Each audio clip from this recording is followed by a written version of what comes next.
Hi guys, welcome back again to my channel. So ito, may nadaanan lang tayo. Medyo pumukaw ng pansin natin. So huwag natin patagalain guys. Wala na masyado intro. Samahan niyo ako. Let's go. At eto nga. Ayan. Kita niyo naman yung bata. Oh.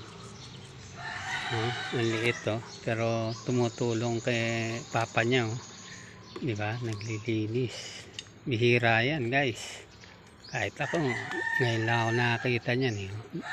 Bihira tayo makakita niyan, di ba? Usual kasi ngayon ng mga kabataan pagkatapos mag-games.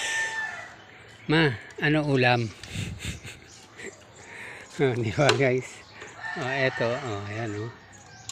Di ba? Tumutulong siya sa pag-washing ng motor ng papa niya.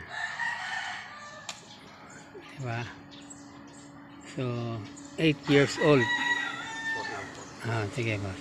4 lang pala guys. So 4 lang oh. Pero nyo 4 lang yun oh, yung bata, di ba? 4 years old. Marunong na.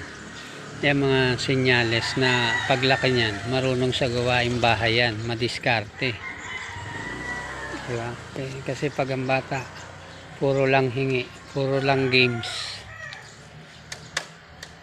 Kain, tulog, mahirap yung guys. Sila rin na may hirapan balang araw. Diba? Sabi nga sa mga Chinese, marami tayong matutunan dyan.